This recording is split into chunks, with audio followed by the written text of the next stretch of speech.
Hey, Kliq This fans, want to get closer to the show than ever? Join Kliq This TV. Kliq This TV offers early commercial-free access to wrestling's hottest podcast, plus live audience tapings of their show every friggin' week.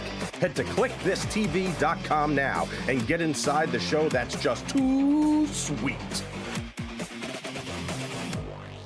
Following podcast contains mature language and adult discussion.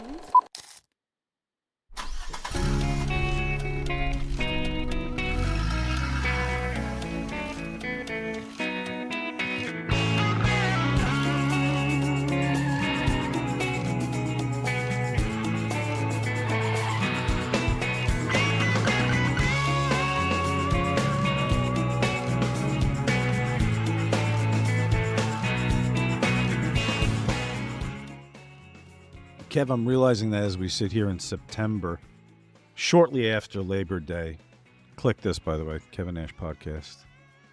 He's Kevin, I'm Sean. Well, I guess they still call it the Jerry Louis Telethon, even after he passed on, right? And to just use his image. But it was a staple of our respective homes, our mothers. I wasn't necessarily pulled into it, though. I couldn't escape it when you had like two TVs back in the day. You guys had two? Yeah, kitchen and living room. Then eventually it got pretty hot when I was in high school. I had one in my room. But it was always on for the Sunday into the Monday, and you shared that not only was it on throughout the weekend, but you watched My mom the 36-hour broadcast with your mom. My mom and I would watch the entire. And if she fell asleep, she'd say, if I fall asleep, wake me up. She'd be on the couch and she'd nod out. I'd let her sleep a little bit. But Mom, Don Rickles is on. Wake up. Yeah, but Buddy Hackett. But I used to. I've always been that person. I was just like, I get my second wind. If you want to torture me, make me drive when it's sunny. But man, if it's dark, I can drive forever. Oh. So you'd stay up. What age are we talking? What age are we talking about? Well, I mean, I'm probably 8 years old. 8 years old until I went to college. I would have it on the TV, but I mean, I'd fall asleep and that would be it. But as an adult, I found it very difficult to watch from a heartstrings standpoint.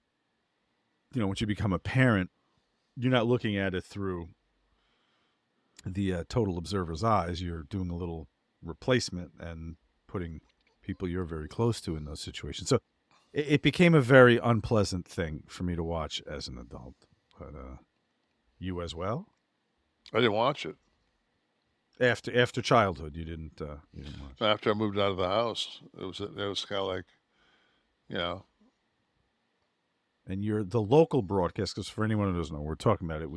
The national broadcast would emanate out of Las Vegas with Jerry and you had the giant national tote board, and then you had your local. Yes. For you, it was New York. Yep. For us, it was Detroit, and then we had our own tote board, hosted by Bill Bonds. Bill Bonds of the Channel 4 News. No, Channel 7. Oh, Channel 7. ABC.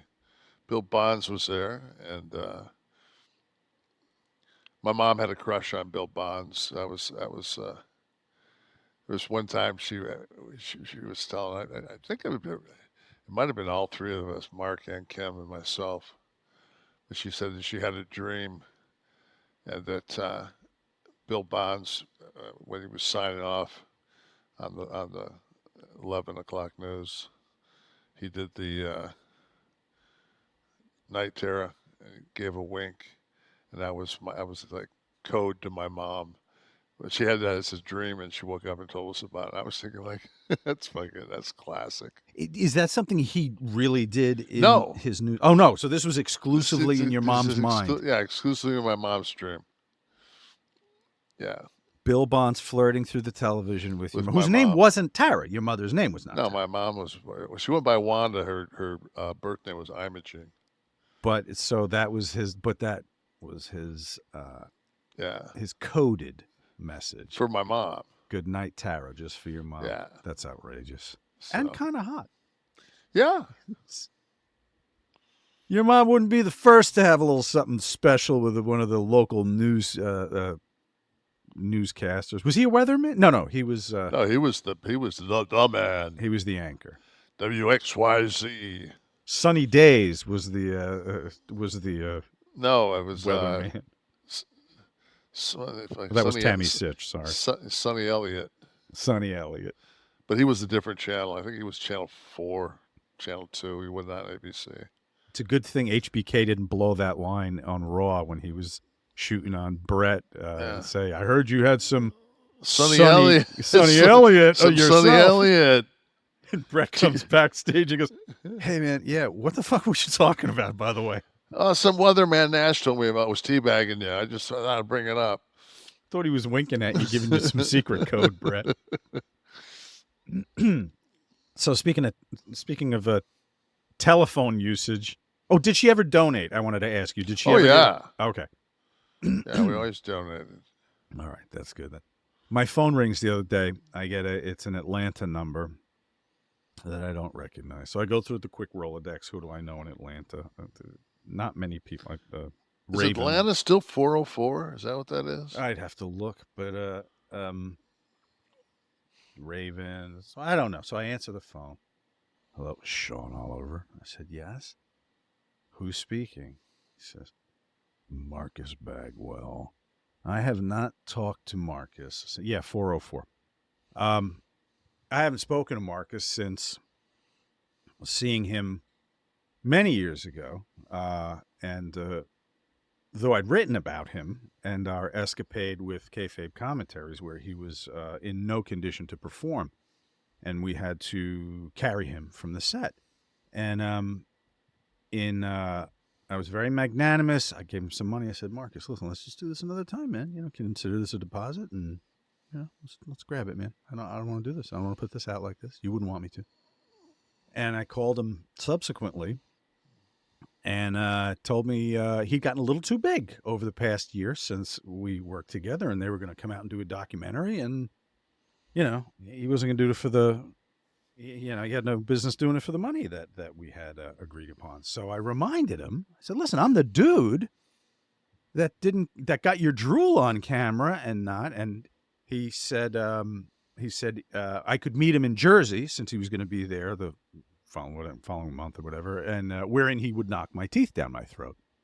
So I started my first book with that story, saying that nothing surprises one when you deal with the world of professional wrestling. So I hadn't talked to Marcus since Because when it comes down to it, just some of the bitterest fucking people you'll ever come across. I've heard that they're bitter. I want to ask you about that, but I don't want to leave without saying Marcus called me to apologize and to say that is just not him and not who he is today. And you know what? We talked for 10 minutes. We shared a lot of laughs. I told him every detail because he did not remember it, and we laughed about it. And I'm so happy to say that the Marcus Bagwell I talked to is the guy that I had hoped to have met, 10 or 12 years ago. I've known Mark from the bar days when I bounced. I remember I was working at I was working at a place called The Avenue. They brought me in on Saturdays because they had so much trouble in there. So I worked at the Cheetah, but then I would leave. I worked day shift on the Cheetah on Saturday, and then I'd go get a bite to eat, and then I'd show up at the Avenue and work till 4 a.m. at the Avenue. And basically, it was just if I can be a cooler, just as because there was a ton of fights. Was it a shit neighborhood? No, it was right in the middle of Buckhead. Oh, all right. It was just, and that's kind of when Molly first started coming around. So, people just would drop and I walk upstairs and I hear you have the bouncer ears, and I always had the ability, even if a room was shoulder to shoulder, I was always a foot above. Mhm. I could always see shit. I was just like, oh, there it is. So I go over there and I see this white jacket. And I see kind of a bigger guy, and I just see his hand go back and just crunch somebody right in the face. And I turn around. He sees me coming out of the corner eye. He turns around. And he looks at me with that fucking smile. And I said, "God damn, Mark." I said, "You got to go, man." He goes, "Oh, Kev." I said, "Oh, man, you got to go." And he had on a Z Cavarucci. I I don't know if remember Cavarici. I remember. had Yeah, he had a that pair or two fucking myself. with the white fucking little waist high jacket and the fucking pants with the boots. I mean, he was yeah. He was in some goddamn shape, wasn't he? He was I think he looks pretty good today too, doesn't he? yeah. He's had these. You know what? He's always had great genetics. Uh, and he's always, even when he was, you know, having his issues, he could always. But he was like Scott Hall. He was like Scott, man. Scott would go into the gym. And Scott would grab when we'd be on the road and he wouldn't go to the gym, and he'd go in the back and grab some surgical tube and do like 12 curls, and it looked like he put on 25 pounds. He'd go to the ring, he'd be like, "Fuck, man." So it's fair to say then that some people's bodies just naturally respond to the stimuli of workout Yeah, I mean, better than others. that's the whole thing. It's just like you cannot out-train bad genetics. You can definitely improve, you can improve how your body's going to look. But I mean, there's just some people that are just not genetically gifted. Right. If you're an endomorph, which means you're kind of pear-shaped and going to What's hold that word? That's like Borg Genesis. What did you just say? endomorph. Okay.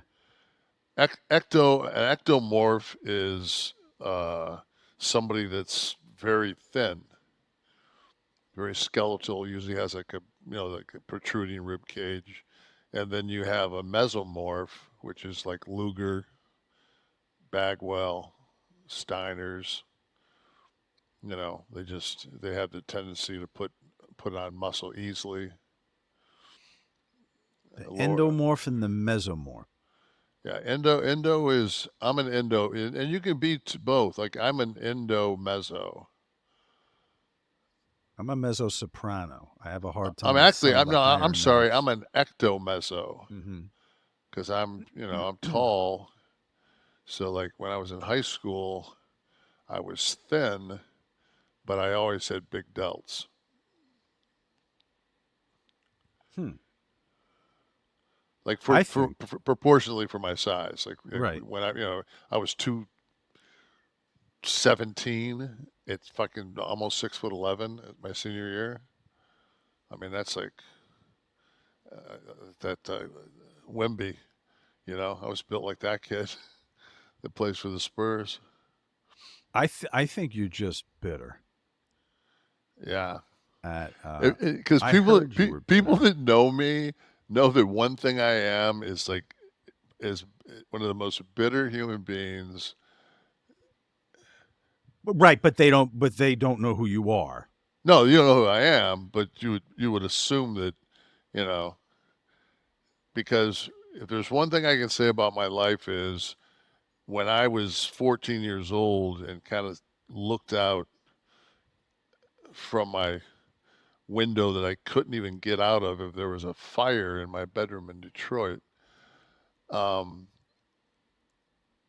I absolutely saw, the vision of being a two-time Hall of Fame wrestler, playing Division I college basketball, of seeing the world, and having a woman that put up with my shit and loved me for 38 years. You know, I had, if and I'm not bitter, I'm just devastated that I lost my son. but I'm not bitter over that. Yeah. You know? I only bring this up because you know who I heard this from? This is going to shock you. I know you know nothing about this. I saw a video from Logan Paul, who thought that you were bitter. Yeah. You hear about that by any Yeah, I chance? did. Actually, you guys sent it to me. Okay. You got on a group text. How long does the ruse go on? You guys I send you it to me. videos of shirtless guys in the woods all the time. This I one thought- just I thought- happened to be I- talking about you. I thought that was weird. I thought that, like, okay, if I look at it this way, and I always try to look at things with as much common sense as I can. If one of my boys came up to me and said, "Hey Nash, fucking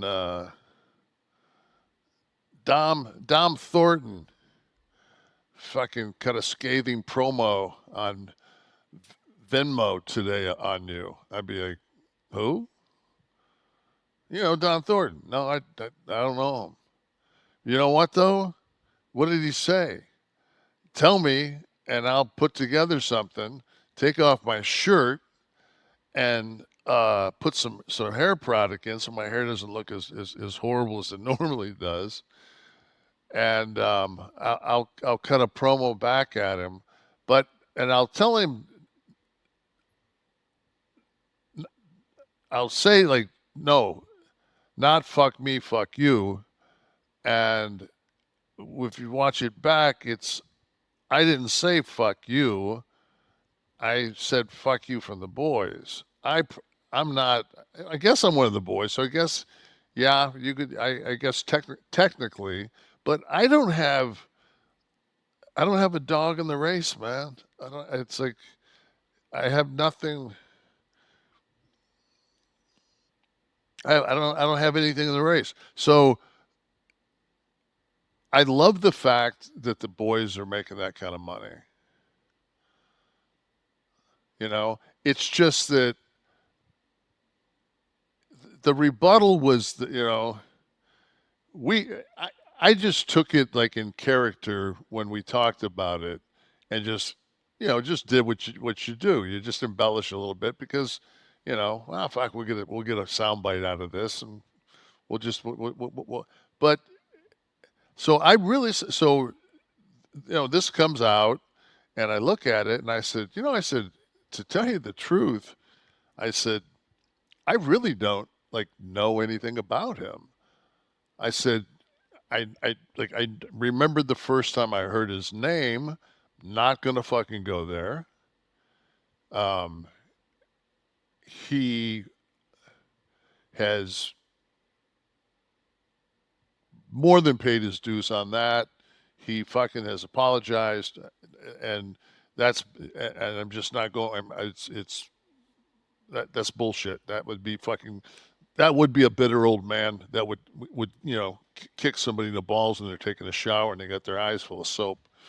So, but the thing that I remember, the first time that I really noticed him was I believe it was against Roman, and I think it was the Saudi match, and he fucking was on the top rope, and he cut a promo with his own phone in his hand, and he fucking filmed a dive. Yeah.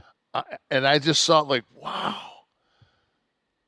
because there was different times, after that I would watch him, and he would the people would pop, and he would film the people, and then he would put it on his social media. Mm-hmm. And I said, wow, that's like taking this whole thing to a different level. And there's the this is fucking, I mean, nobody laid that out for that fucking kid, so, and I think his athleticism's amazing. Yeah. But I also fucking, when I go someplace and somebody's getting that kind of push and getting paid that kind of money, I ask some questions, because I'm still one of the boys. And I said, I asked a person like that has been in the ring with him. I said, how is he? And he says, he's amazing, as far as what he can do physically. He said he doesn't remember anything. And meaning having worked through a match prior with that person, like, doesn't remember what they agreed to do. And I mean, I don't know how much truth there is to this or not, but I mean, for the match in Puerto Rico, or maybe it was summer, I don't know, but they brought a ring down and brought a couple of trainers or two boys, or I don't know who the fuck. But anyway, they went, they go through his matches. So, and then he said, like, maybe I think he said maybe he should get more adept of knowing the history or whatever the fuck it is.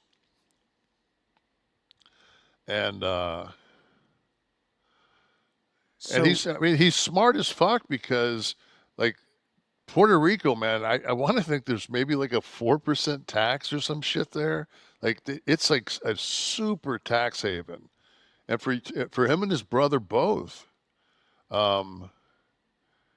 Yeah, so he's living in the Ritz-Carlton, and they did. I'm quite sure that had to be his crib.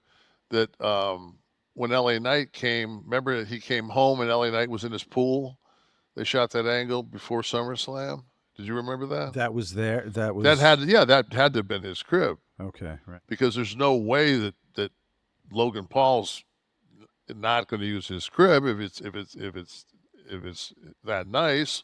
Nor is he going to fucking get on a plane and go anywhere when he's got like, you can come to me. So yeah, that's the so just LA Knight gimmick. For clarity, flying a ring down, the company WWE flies a ring down with people for him. WWE's got rings everywhere. All right, so they're a ring. They erect one in Puerto Rico. They might have fucking had a ring down there that they were going to use for the pay-per-view and just set it up someplace else instead of the arena for him to use for 2 weeks. And I'm not saying that. I mean, hey man, he still has to go down there for 2 weeks and put in time and bounce around and go through that shit. Mm-hmm. It's just that you're not a top 5 guy if you can't. And when I was 42 years old, if you can't go out there and I'm sitting in Hulk's fucking dressing room drinking beer, and we got 12 minutes, and they give us the finish, and your music plays and mine plays, and I go out to the ring, you're not one of the top 5 guys if you don't know what the fuck we're doing. If you can't just go out there and call it.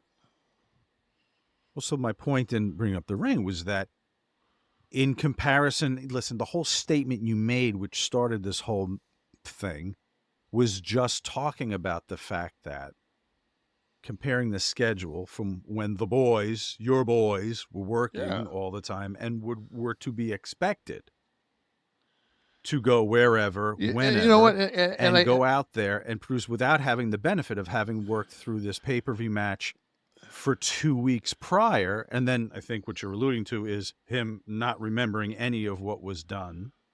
It's just he has to be reminded.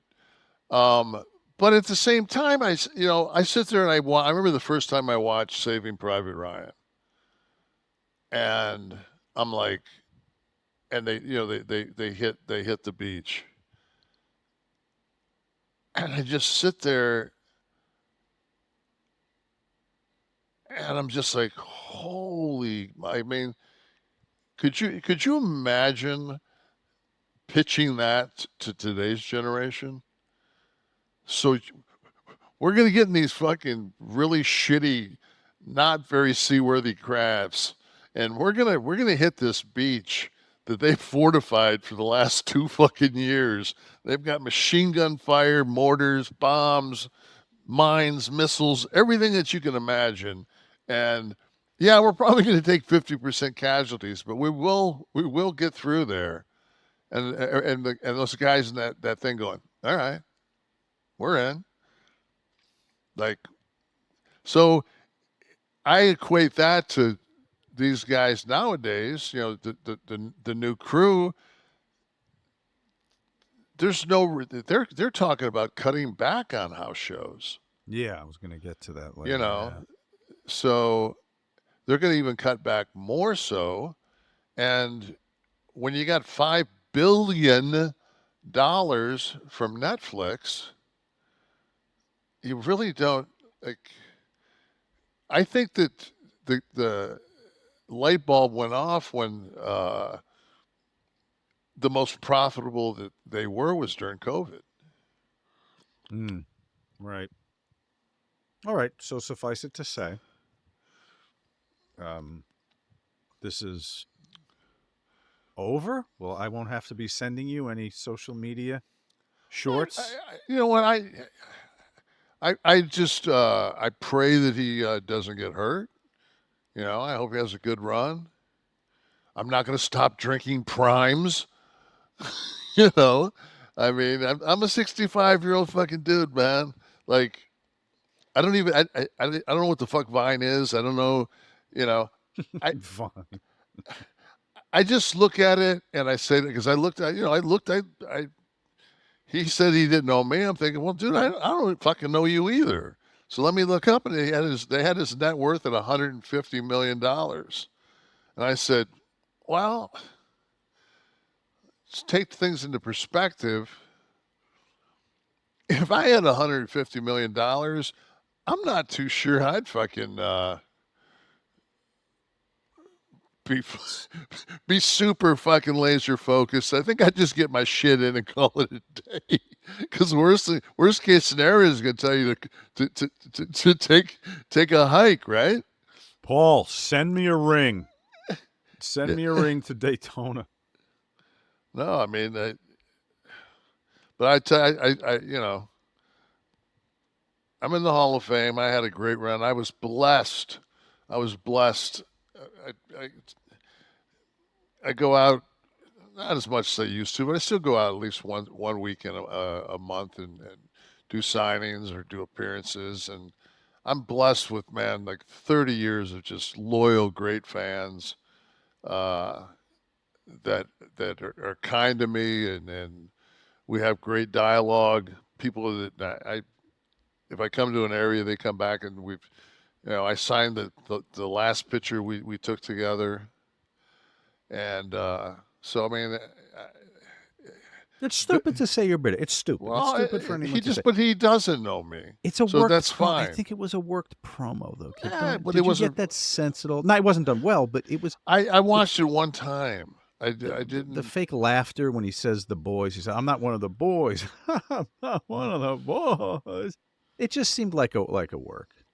I didn't put that much thought into it. I just thought that if somebody that I didn't know got a promo, I mean, last thing I'd do would react. There was a lot of work. It was about 2 seconds of looking at the promo. Going, okay, it's a wrestling promo I'm looking at here. This isn't someone who's pissed off. Yeah, no, I just. On top of that, I mean, you know, he is a employee on Team WWE, which is Team Paul, which is, I mean, Paul Levesque, not Logan Paul. And I think that him and his brother are both, they're really good at what they do. I think like you take his brother with the Tyson thing, and originally that was going to be 2-minute rounds. I think 12-ounce gloves or 16-ounce gloves, or it was going to be an exhibition, and people went, "Oh fuck, I'm not watching that shit." And they were buddy, you know. Oh, we just I respect you, da, da, da, da, da. And then they went, "Okay, this isn't going to draw." So all of a sudden, Tyson kind of floats off, and Paul picks up his game a little bit, and now all of a sudden it's like it's a pro fight, back down to fucking 8-ounce gloves, 3-minute rounds, and now there's some intrigue, and now people are saying, because anybody that's watched, and I don't think I missed a Tyson fight, including buying the one against Jones. I mean, Tyson was, Tyson to me was just, and still is. I mean, I consider him a friend, and I consider him a fucking just, the only other person that I can even put in the same breath in my lifetime is Ali. Mm-hmm. I mean, and I don't think Ali would have fared well against Mike Tyson. Boxing is nowhere near today what it was when, I mean, Tyson's era, mid-'80s through mid-'90s, right? Where a little later, maybe. I think the Lennox Lewis one and the Holyfield trilogy. Was it a trilogy or 2 fights with Holyfield? Lennox Lewis was a good boxer. Holyfield was a great boxer. Yeah, but I'm saying that they were events. What are you doing for the fight Saturday? I think Fury brought that back to a degree with Wilder. I think that nowhere near though, Kevin. Well, but it was as close as we got. I mean, it's really hard, man, with UFC to, it's so hard. And then UFC, I mean, UFC, they have events quicker than Goldberg got wins. I mean, it's UFC 4,005,297. I mean, they just, it seems like they've got, and each one of them, is it's the biggest card they've ever had. And the shelf life of a UFC guy is so short, Guy's 3-9, and he's one of the best guys, and because it's anybody can win on any night. So it's, The Tyson fight is still allegedly happening on November 15th. Yeah. By the way, so. No, I actually saw. I was on Netflix the other day, and like I went to my home, and they had an ad for that came up. Okay, Paul versus Tyson. I'll be down in Florida in November. I forget what date. So if we're around, I'll definitely I'll watch sit it around. Maybe we'll crack a cold one, Kev. A cold. Get Blitzed Lit Aid powered by Kliq This.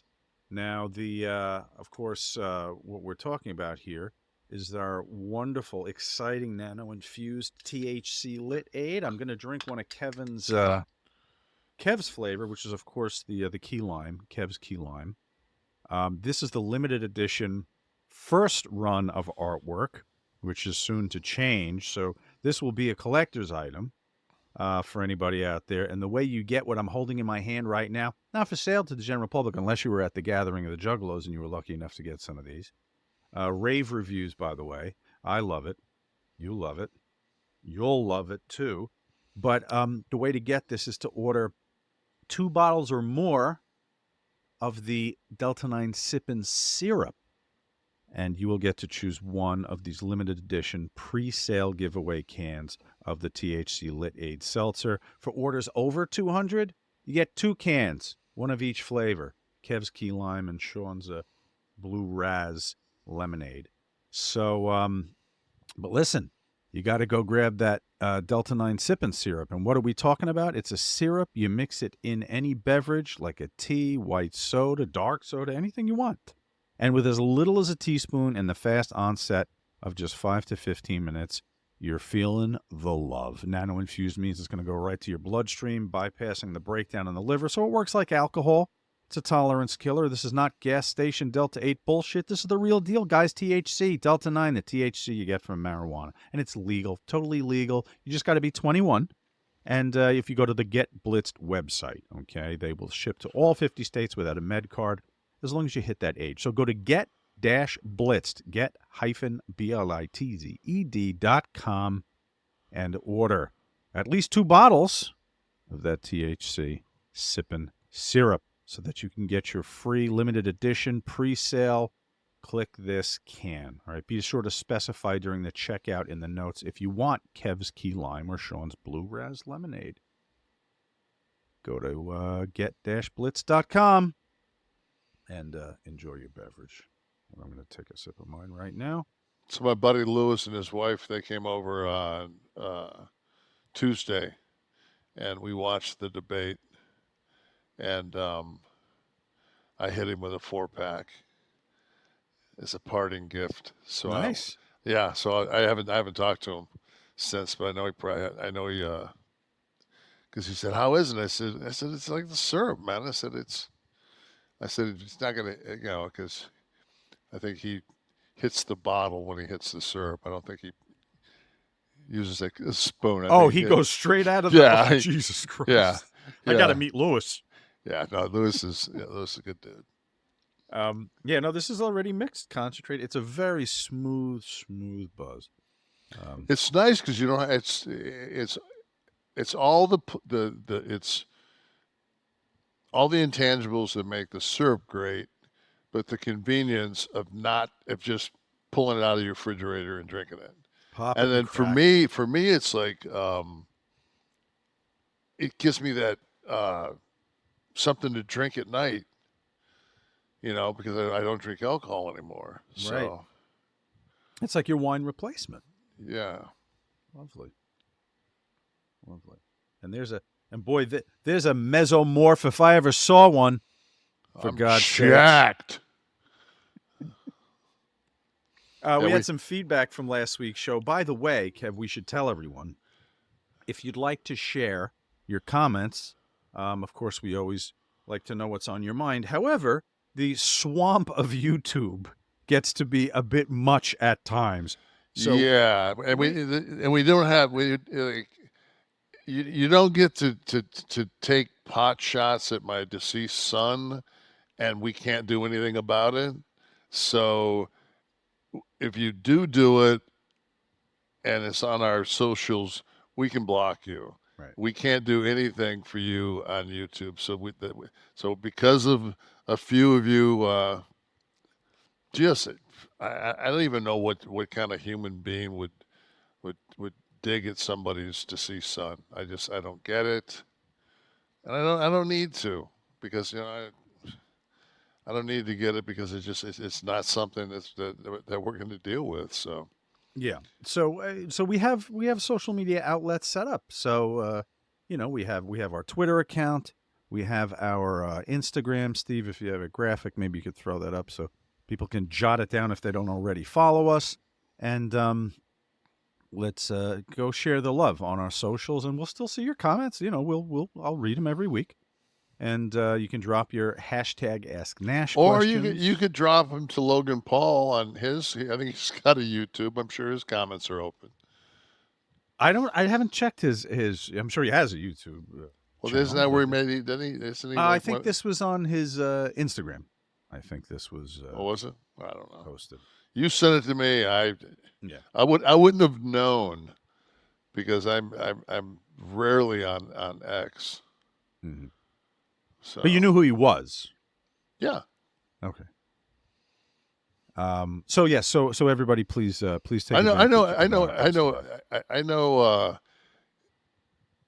So my son was a huge fan of Machine Gun Kelly back when Machine Gun Kelly sang with, God, what was that guy's name? I can't think of his name, but like this is when Machine Gun Kelly had like really short hair, and we would watch the videos. There was a kid that God, I should have. I can't remember. I'm what his 50, name was. so I'm not gonna know. But anyway, Steve may know. My son was a huge Machine Gun Kelly fan, and he was at SummerSlam. Yes. And Machine Gun Kelly was the guy that handed Logan the brass knucks. Mm-hmm. So, and I'd met Machine Gun Kelly just for a split second in the hallway. We just kind of gave each other like the "Hey, what's up, man?" type thing. So it was weird because it appeared like he knew who I was. So, which that seems strange. That Well, you worked in the ring for 20 years. Why is that weird? 20, 30. 30? Right? Yeah. So we count the TNA? No, I'm kidding. Huh? I said we count the TNA years? Yeah, we do, man. I'm joking. So Why would you think that he wouldn't know who you are? There's a new doll of you every 8 seconds. You're on the WWE I'm network just constantly. kidding. I All don't, right. you know, it's. All right. Yeah, I thought you were putting yourself down. I'm here to no, uplift.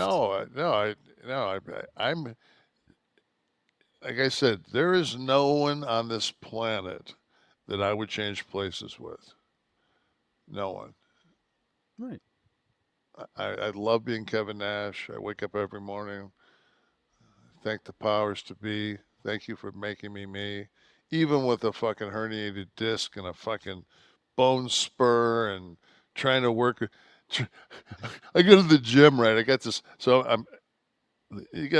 people gotta look this up. I can't even explain it, but What so can you do there at this point, Kevin? Can you curl at least? no, What fuck part of your body? shit. You gotta be fucking kidding me, man.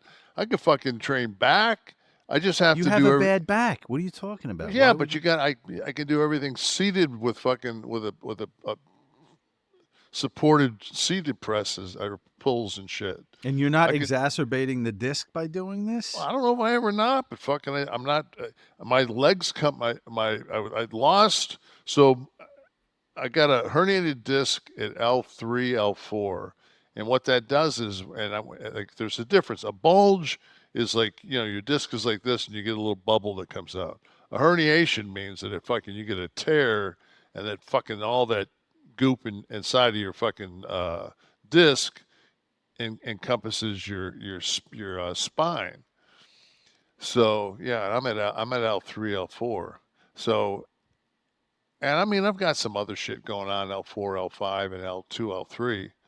I mean, I've got shit going on. I've got some stenosis and some other things, but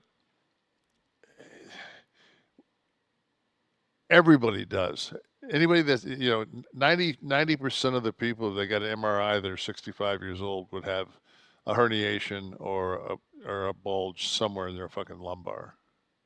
It's just whether or not, and I go after it. So, I pay the price. I still was doing really, really heavy leg presses.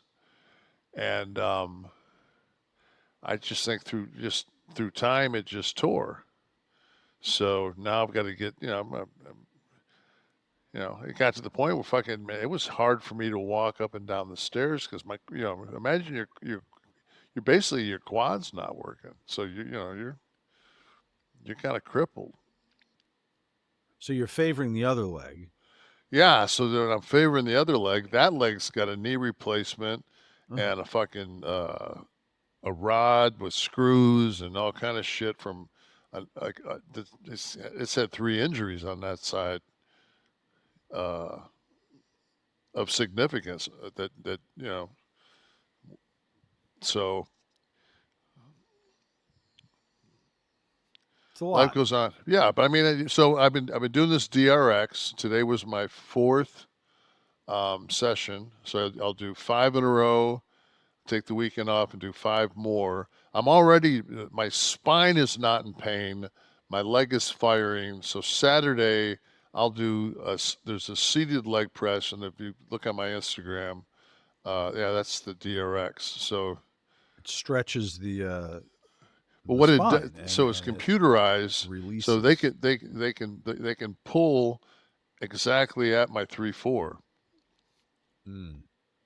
So they decompress it, and it allows that fluid to pull back in there. So, and over how much time would it be a permanent distance between vertebrae? well, I'll probably once I get this flare up taken care of, then I'll go get stem cells in that spot, and I'll get it throughout my spine. The only thing I'm worried about is if I'm starting to get stenosis. If I put stem cells in there, if that'll fucking accelerate the stenosis. So I might have to get a little piece of. Well, what they do is they cut that back that back of your spine out to open up the canal. But man, this DRX has an 88% success rate. Back surgery, fuck, man. I don't know what the success rate of that is. 70.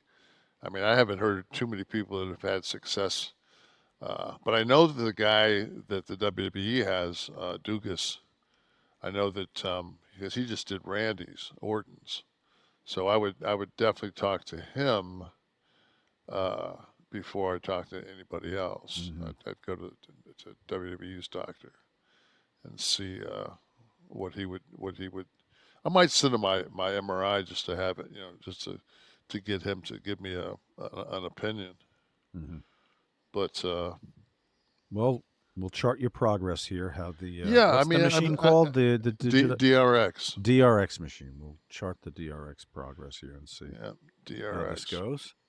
Chris Corner was listening and watching last week and said, "I've been watching since day one. This was one of the top 3 best and funniest shows of the year."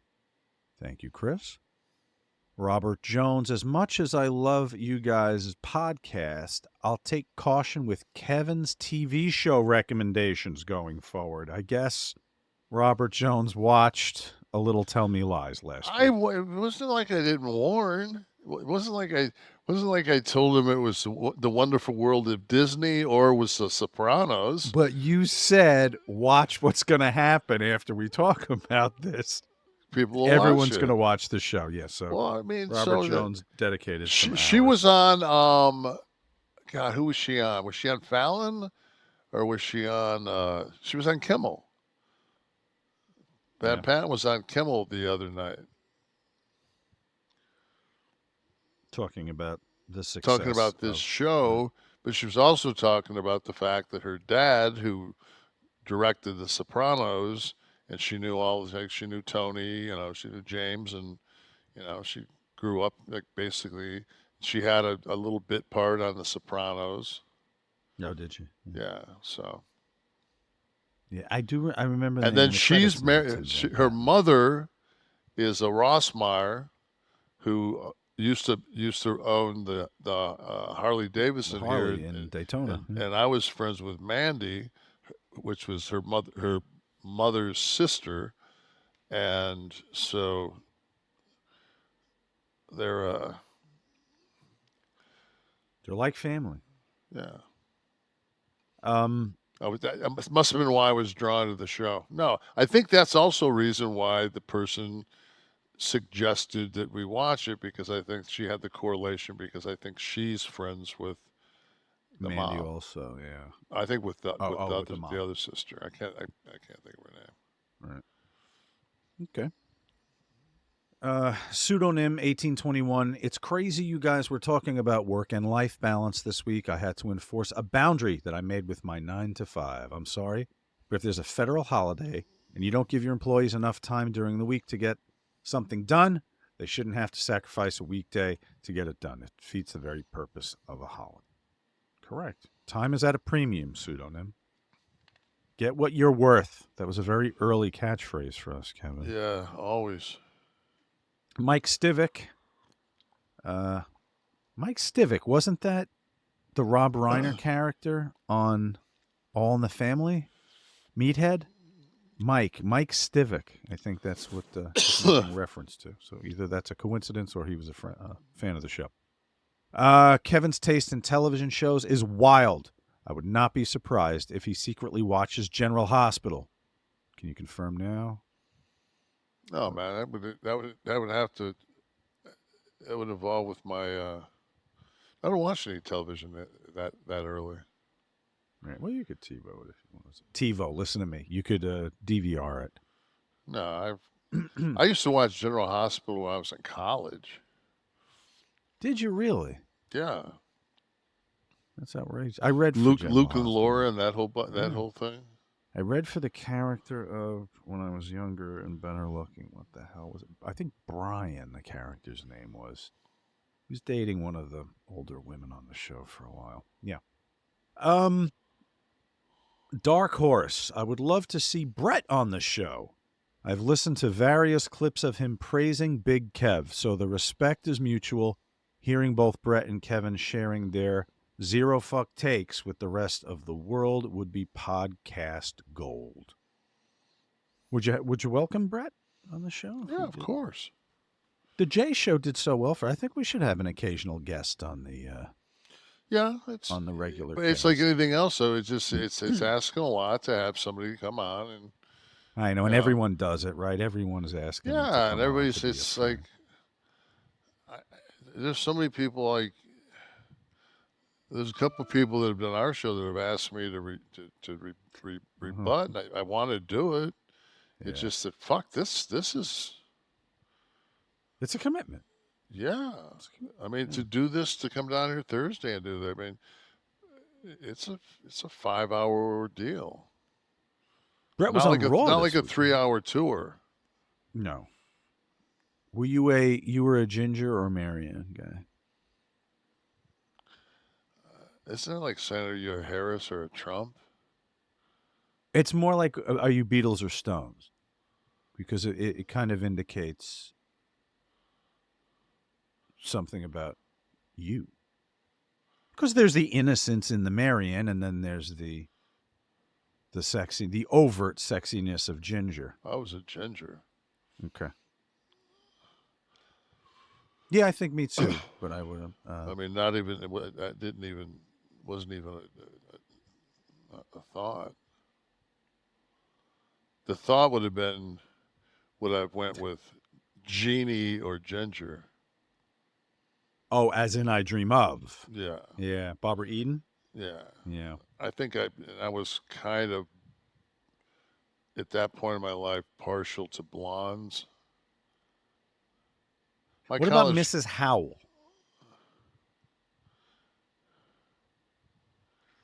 Thurston Howell. Yeah, the yeah. third. I bet you, we see those things sometimes, and they'll say, like, the cast of, and they'll, like, the guy that was coach on The White Shadow. no, the Cheers.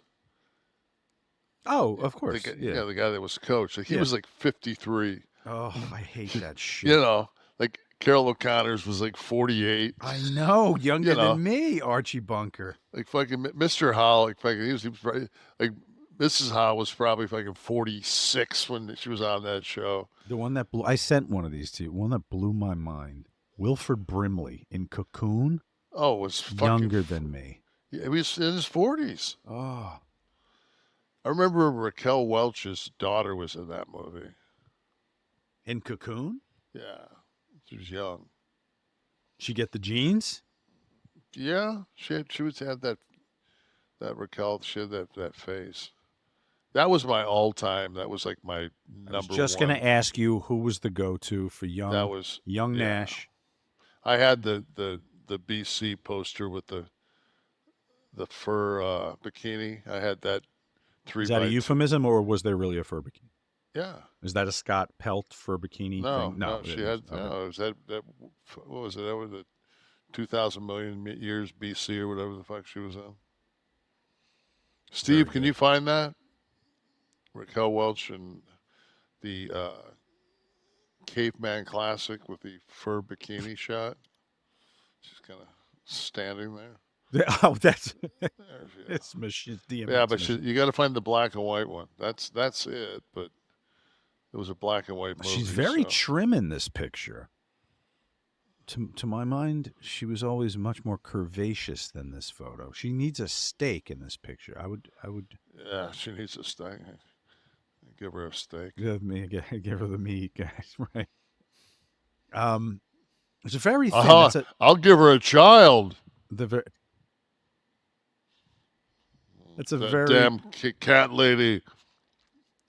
Now, what was this film? What was this classic that I'm looking at here with the caveman photos and the caveman? That's the one.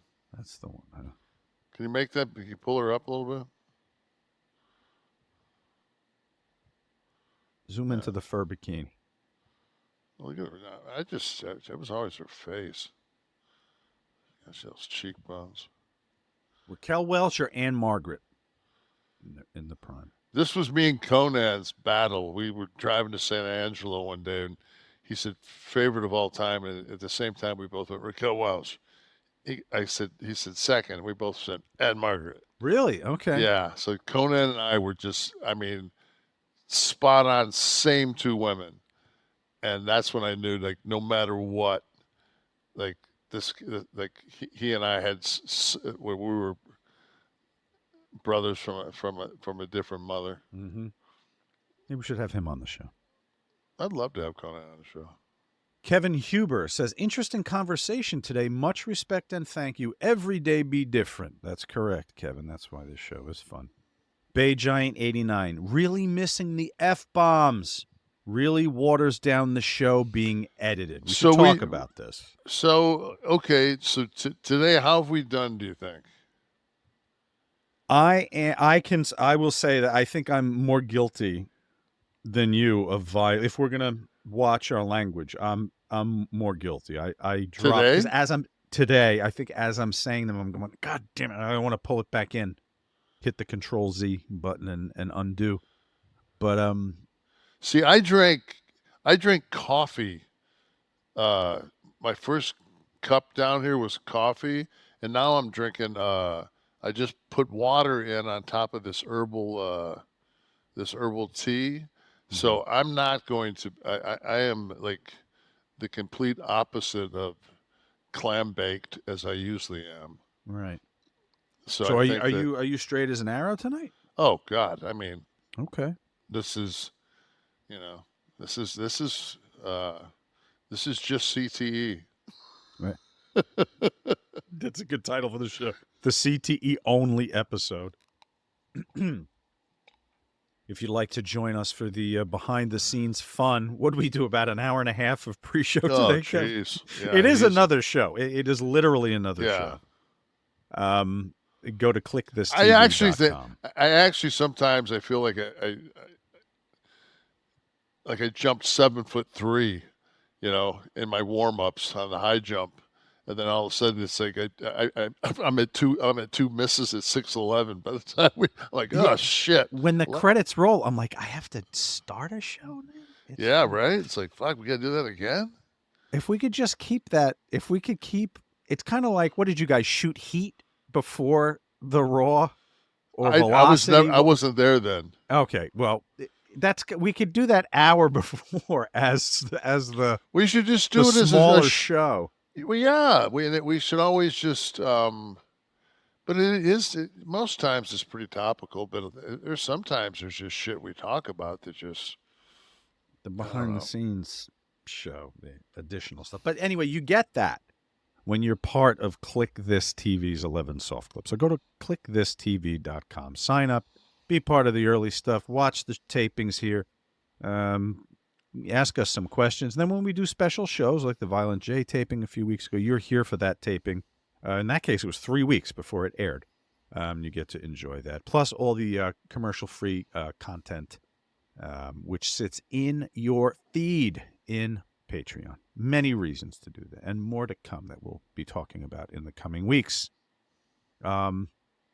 Maybe we could have done, Kev, a live watch-along with the second Harris-Trump debate, but I read today that's not going to happen because Trump refused to do it because he cares about this country, and he said she should be doing her job and not bothering with this debate stuff. Plus, he crushed her.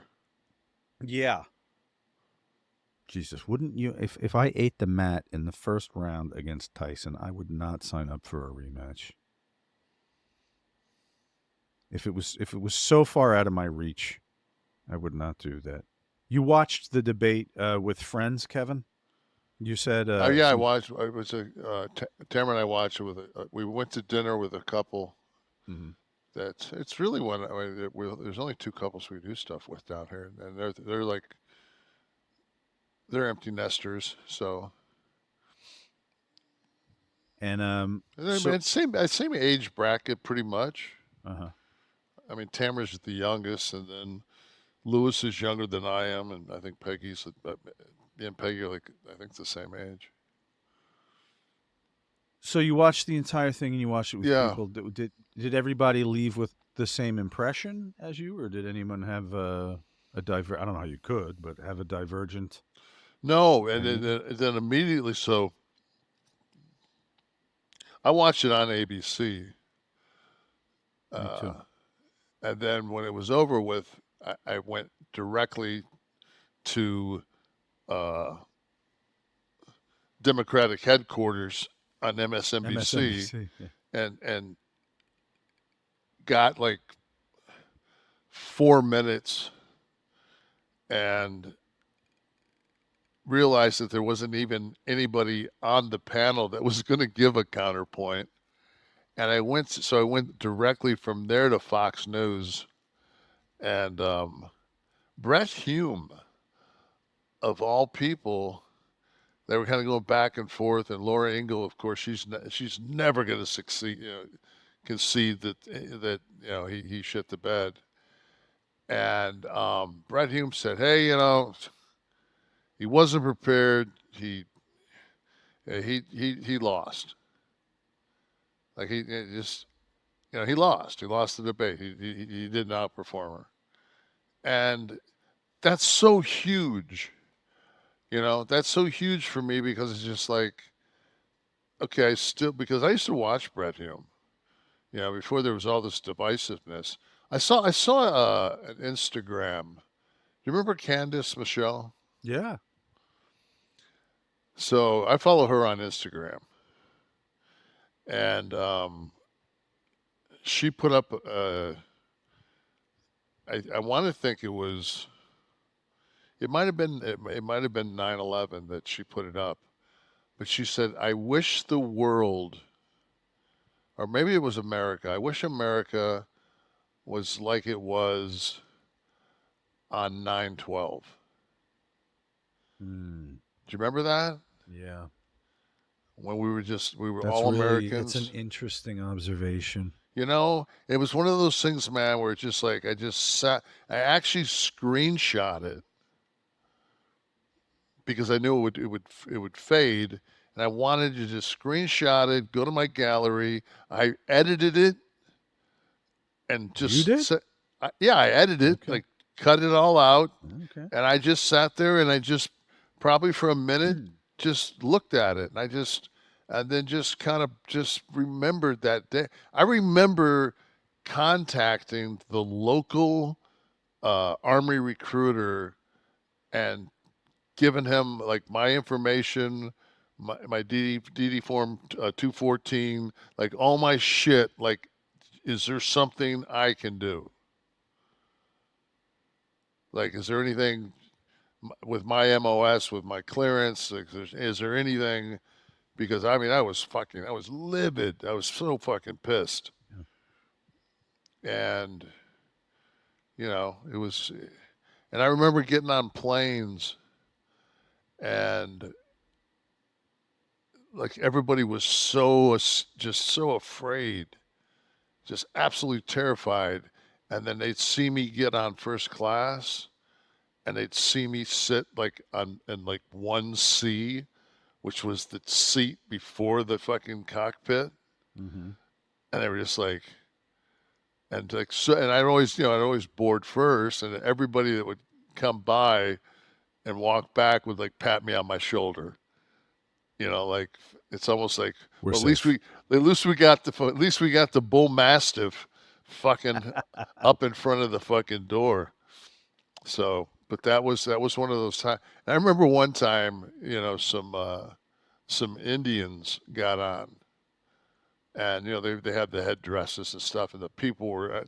I looked at the guy and I said, they're from India. Yeah, not even close. Yeah, it's not. Like Jesus, man, like. But you're right. I mean, we were instantly galvanized, and today, unfortunately, if we lived through an event like that, as horrific as it would be, the finger pointing would begin almost immediately as to who was responsible, or who didn't handle it, or who in our government. Fighting would ensue and continue. Yeah. Whereas whether you voted for Bush 2 or not, it wasn't about that. It wasn't about Washington at all. It was about us. And I think those days are gone for a while. And I also, I really wonder if, like, this Logan Paul thing, if it's not, if I was a Trumper, would I have gotten the same response? Interesting point. Because there's so few of the boys that are Democrats. I mean, Maybe Terry, that's why you're bitter. the whole, yeah, the whole, how that came up was the fact that Hulk was on his show, Yes. and then so, and Hulk was at the rally. So, no, I'm sorry, not the rally, the convention. The convention. Yeah. Yeah. So, I mean, I don't know. I would hope not. I would, because I don't. And it was so funny because we're coming down here today to do the show, and I was sitting, and Tamara made me like just a snack to hold me over because I was starving, and we were sitting at the kitchen table, and we had like the small TV on, and Wallace was on MSNBC, and she was like alluding to some nut jobs on her show. This is not me saying this. This is, and she named 3 people, and the third person was Logan Paul, and I was just like, I'm like, I've never seen. I mean, I remember that like him and his brother met Trump, and they like and like Trump feinted a punch at him and stuff like that, and I didn't see any, like, that was just like, if that's who your guy is, that's your guy. Mm-hmm. It's just not mine. Yeah. And that doesn't change my opinion of either of the Paul brothers. Mm-hmm. Doesn't change my opinion of Terry or of Hulk. I don't get it. I don't get it. But it's not for me to get.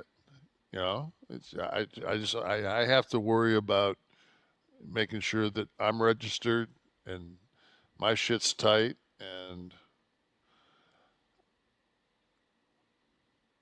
I look at my life, and I look at all the people that were staunch Republicans to the point of, like, you couldn't be more Republican, and that would be the Cheneys. Like, when they said the other day, they said, you're not going to believe who, Kamala Harris got the biggest endorsement. And I said out loud in the living room, yeah, Dick Cheney.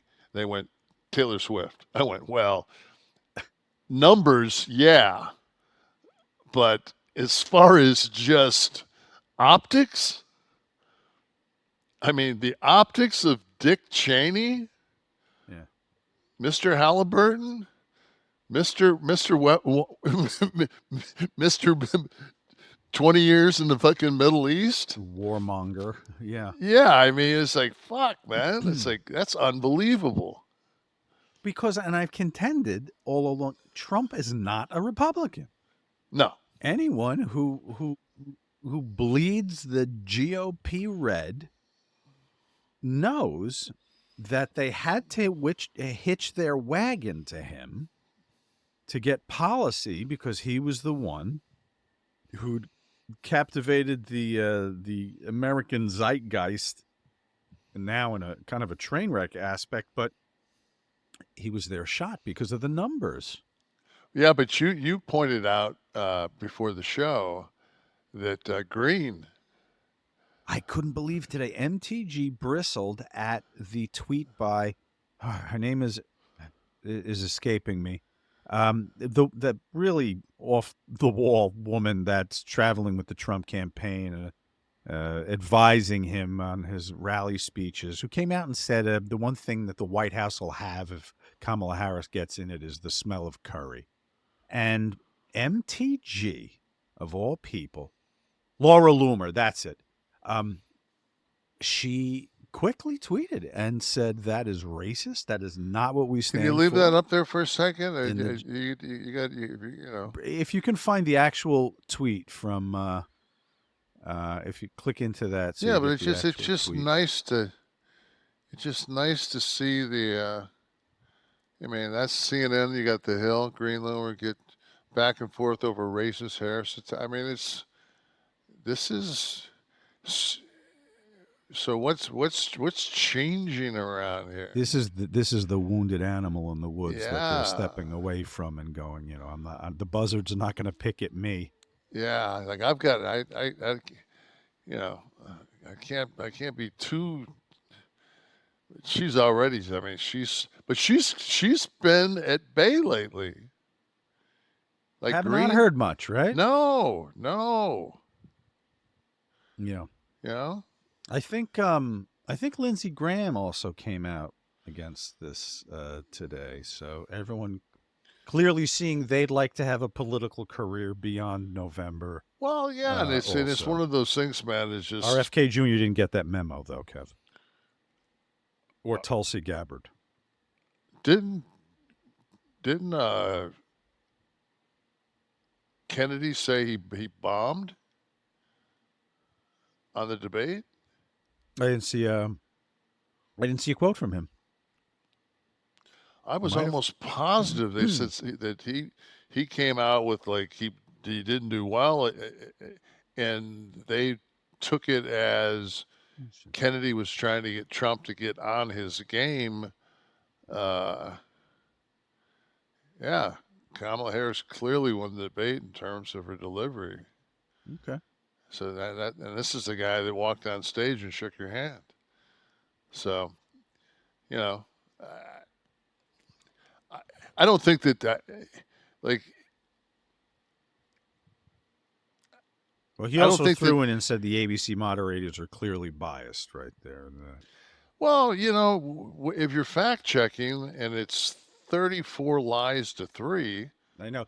I did see a graphic on Fox. They're like, he was fact checked 5 times. She wasn't. She didn't say that Minnesota allows you to kill a baby after it's born. And didn't radiate it like 8 times. It's just and the dogs. Kevin, is Cooper safe? I don't know. I don't think I don't know. I saw it on TV. Might be. That's right. Because everybody, TV. I said, the only thing he could have said worse than that was, whoa, wait a minute, man. I saw it on Facebook. I read it on the internet. So. Yeah.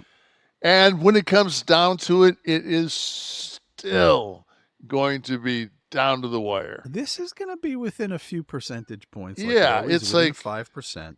And at this point, man, for anybody that's pulling their hair out or any of this other bullshit, it's like it is what it is. It's gonna be a huge barometer of where we are as a country, and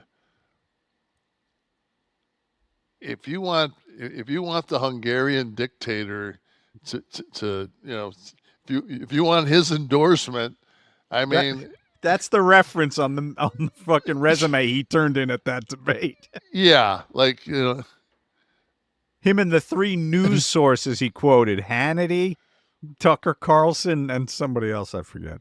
Yeah, those were the references on the resume. It's good. Yeah, I mean, it's gonna. I mean, they're gonna be sweating in November. Oh, sure. I'll tell you one thing, man. That Steve Kornacki at the board that night's going to be fucking all eyes on him for me. That's Dana Bash's ex, right? The guy that works the gimmick there with the fucking chinos. Kev, I'm going to make sure, because I'll be sweating watching, that I am set with my Mando whole body deodorant in November. For what date is it? The 3rd? What's the election day? You can use it on your whole body, guys. What I'm talking about is MANDO, available at shopmando.com. Creams, wipes, the stick. We've used it all. Cologne quality scents or unscented also, if you prefer that. It controls odor for 72 hours. We're not advertising a deodorant here, guys. This is revolutionary. This dermatologist-tested, gentle formulation is revolutionary in that it actually literally targets what is causing the odor. And I can't recommend this enough. Kev has talked about the versatility of the product and going so far as to use the sheets in his sneakers. This is remarkable. You can actually use it anywhere. Your balls, your Yeah, you can swipe use your that. ass with the stick. Whatever you can put need. that. You can put that cream on your insoles, and you get like a little. You get a little moisturizer rebound on the stink foot. Mm-hmm. Yeah, They come in that's smaller. a great product. They're amazing, and I love the smaller size. I was in a chain store recently, and I noticed they're selling the smaller sizes that fit right in your travel gimmicks. And so let's just briefly, I will go through what's available. The deodorant stick, the scents available: bourbon leather, clover woods, Mount Fuji, Pro Sport, or unscented. There's an unscented option for all of these. There's the cream tube if you prefer to squeeze a little lotion and hit the areas that need that. It smells great. There's no irritation. These are doctor developed, okay? And the purpose of this is long-lasting odor control for the entire damn body.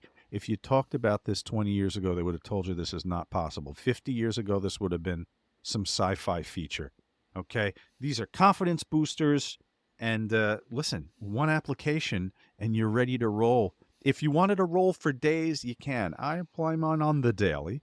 But there's a body wash also, which is phenomenal. If you get their kit, it comes in there too.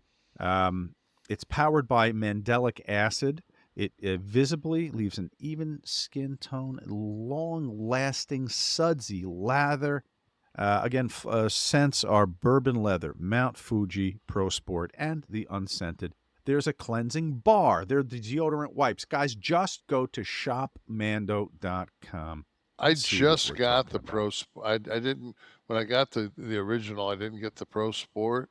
Okay. And when I went to the store, I said, oh, let me try the Pro Sport. You can smell it right there. You can open it up and put a little. Yeah. So let me try it. And I like the Pro Sport. I had the Mount Fuji in the stick, and I have the Pro Sport in the cream right now, upstairs. Guys, I had the sandalwood in the cream. The sandalwood's good too. That's that orange one. Yeah. Yeah. You're going to use the promo code KLIQ, KLIQ, for your starter pack. Get all these products we're talking about in your starter pack. $5 off Mando's best-selling starter pack when you go to shopmando.com and use the code KLIQ. KLIQ. Loving us some Mando. SHOPMANDO. That's 40% off the starter pack. Yeah. If you use that code. It's amazing. Thank you, Mando. Loving you. Kevin, I was surprised to read with the success of WWE. They're doing record business, as they always talk about after each pay-per-view. They are actually going to be cutting back to next year. They said from 300 live events to 250 in 1 year, then 200 by the second year.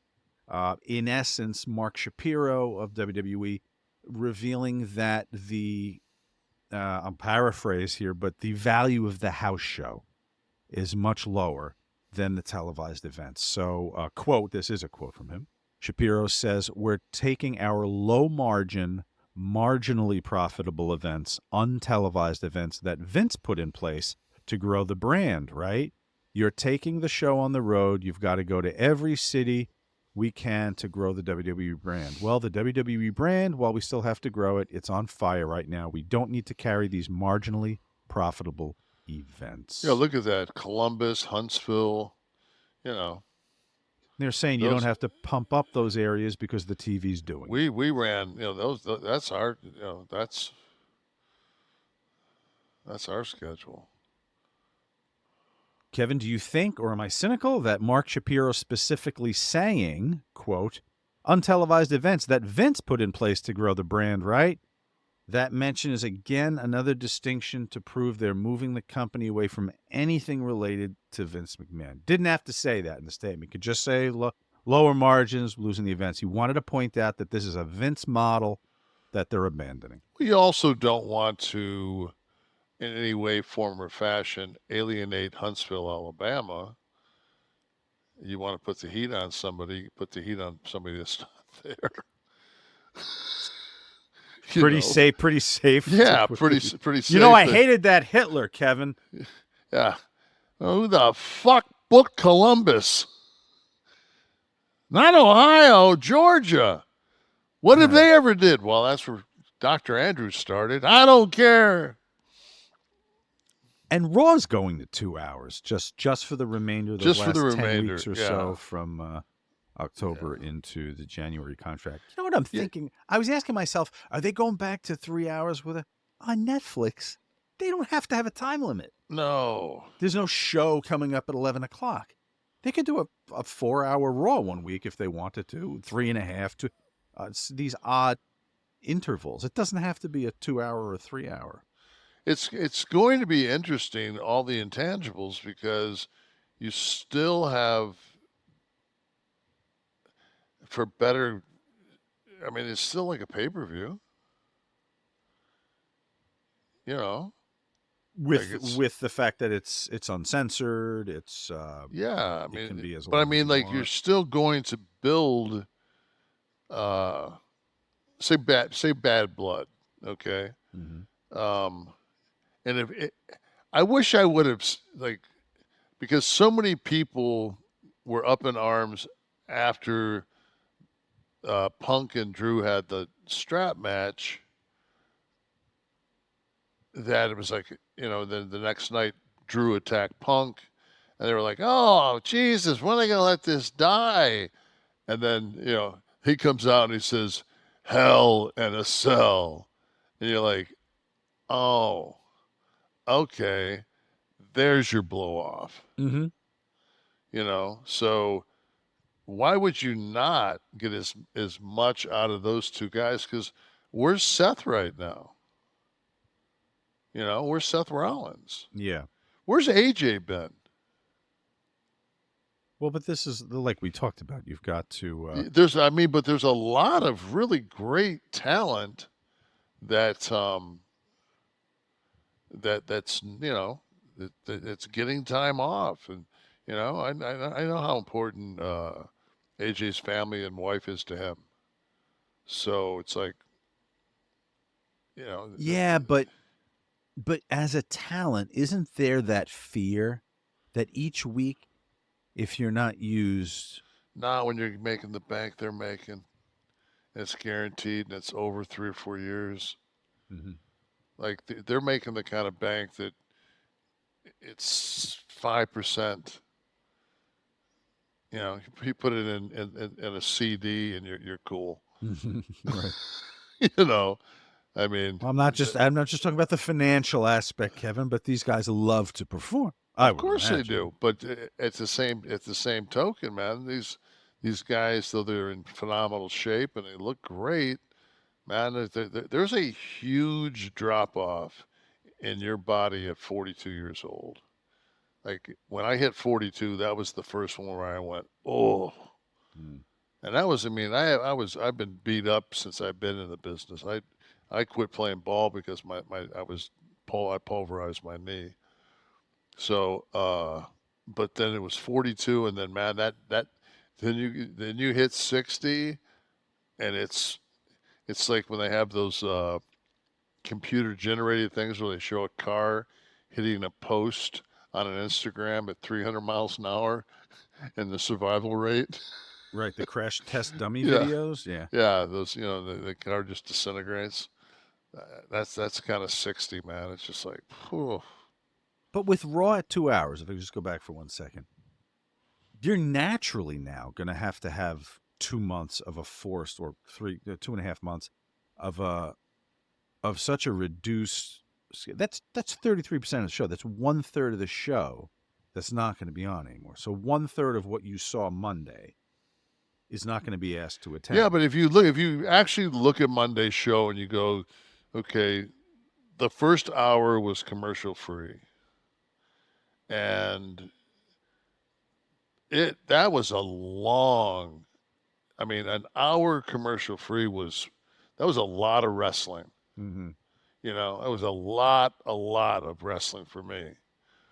So, and then it was so funny because after that they kind of did the A&E, you know, picture in a picture, like through some of it, like going forward, you know, because Mm-hmm. they had to make up for the commercial time. Right. But okay, Steve, who's I know Wade's the color guy. Who was on who was the lead announce? Oh, in Michael Cole's Joe place? Joe what's his name? Tessitore? Tessitore. Where's he from?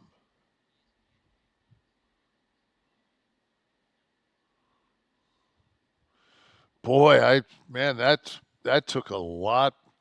They started the show, and I saw McIntyre was walking, you know, and he sounded like Don Pardo. I'm so used to, you know, I'm not saying he's horrible or anything. I'm just like, I was like, who the fuck is this guy?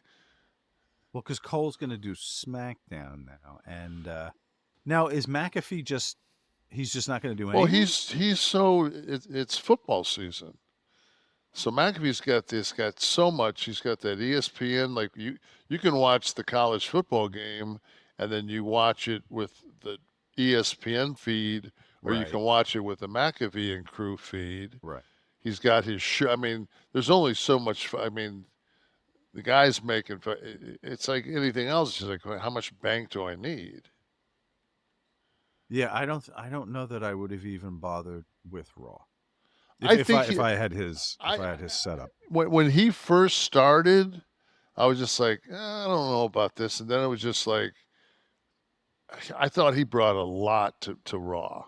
I do too, and it was because it was to my mind, it was a credibility builder because you had a sports commentator known not for only that, you sports had a personality. Guy, you had a guy that talked to Goodell that morning, that was cheerleading Punk that night. Right. You know, so it gave, you know, the boys some validity. And the Tessitore thing will too. It'll take time because it's just like, It's the new girl, right? well, not only that, it was His titties don't feel like the last one. the show had a really different feel to it. When they opened it, it was shot kind of different. Like there was some different there was some differences. I mean, it felt different to me. I'm thinking it's not because they're in the Saddle Dome. You know, it's not that. You know, I've been in that fucking building a dozen times at least. I mean, it's not the Saddle Dome. It's just, you know, what is it? And it's just like, so I'm sure I'll get used to it. Like anything else, you just gotta get used to. Now I'll have to go with the Spanish announce. Spanish announce table. I like Wade. I like Wade. Let's see how you do with Florida man and Jersey guy today, mind you. I think you were okay last week, right? And that was the medical edition, to which you said there's absolutely no difference and nothing I could glean from either story to indicate whether it was Florida or Jersey. Yet you got it right. All right, 2 headlines, one from a Florida man, one from a Jersey guy. Kevin will identify which story belongs to which state. First one, man stabbed in throat by acquaintance at LA Fitness. And the second story, man throws Chihuahua off balcony like a football. I'm going to go first one, Jersey, second one, Florida. Absolutely correct. A lot of balconies with all those condos. Absolutely correct. For the Jersey story, we go to Clark, it looks like, which is not too far from me. You know who I just learned lives very close to me? Like I could maybe stand on my roof, and if I had Nolan Ryan's arm hit the development, Seamus. Really? He lives in Jersey, huh? Yeah. 22-year-old New Jersey man's been charged with attempted murder after police in Clark say he stabbed an acquaintance in the throat with a box cutter at LA Fitness. Just want to find out why the hell this happened. This is Antonio Lampton of Scotch Plains, fled after the stabbing and was arrested the following day. Police did not immediately describe what led to altercation. And this is a particularly horrific story for anyone that's an animal lover. In Tampa, he threw a 3-year-old Chihuahua off the balcony like a football. Let's see the reason. What story was it? Does it say? What? Oh, how high up? Dog's name was Raven. And then he proceeded to get into an argument with a veterinarian before leaving the hospital and the dog behind. Raven was left with... So he threw the dog over the side and then went down and took the dog to the vet? I guess went to the vet with it, and then he was arrested after the fact. Oh, wait, I'm sorry. Hold on one second. This is the owner went to the vet with the dog and then directed them to the person responsible, who was 30-year-old Dalton Chad Sousa. And he was arrested on Monday. If I can't eat your dog, I'm throwing it like a football. That's it. Wait, I think he was just trying to save it like a mercy killing from Springfield. Was it Springfield where they're eating the dogs and the cats? And I heard a hamster went also. And the parakeets are going to be in trouble next. What you got, Kev? I saw that on TV. Points. It's got to be true if it's on TV. You got points this week again for the story. And very quickly, without hesitation. Almost without analysis. It was just a... Well, you said, I just immediately stabbing somebody in the throat kind of feels good, fellows. And balconies, like, I don't know. I equate balconies with sand. You know, or there would be a chance where you could think like, oh, maybe the dog will live if I throw it in the dune. Mm-hmm. But when you mention eating dogs, Kev, the question that comes to mind for me is it protein? Is it carbs? What am I getting if I'm coming to this country and eating the dogs? So I'll know what I'm burning, though, when I use my LUMEN. Kevin, of course, and I'm going to turn on my app, which sits on my phone rather handily, and then I have the LUMEN right here. I will turn that on, and okay, the app is coming up now. I'm going to do a real-time demonstration. What am I doing? Did someone just ask what I'm doing? I am measuring my metabolic strength through my breath. Okay. It's going to let me know if I'm burning fat or carbs, and I'm going to get my tailored guidance to improve my nutrition. I'm even going to tell this app right now what time of day this is. Okay, this is the magic of this. I'm going to select right here that this is... Okay, this is an after eating. As long as it was... as long as you wait 1 to 2 hours here, I can select this. I'm going to say this was dinner. And now it's ready to go. It's telling me to sit back and take a seat and relax. I'm going to hit this, and I'm going to get the...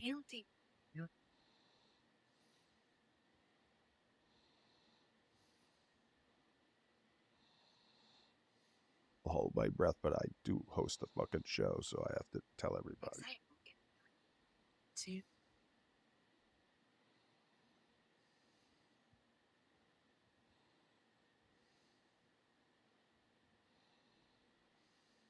Okay. Now it is calculating. You see the bar at the bottom. Anyone who's listening, you're watching me do this. And my number is a 2, which means right now I'm burning mostly fat. 65% fat, 35% carbs. Now, you think the fun is over. It's not. I'm going to hit the bottom next, and it's going to tell me that I should enjoy some. I can enjoy unlimited non-starchy vegetables. And if this was the morning, Kevin, I would hit a button and it would give me my suggested meals for the day based on where I am starting.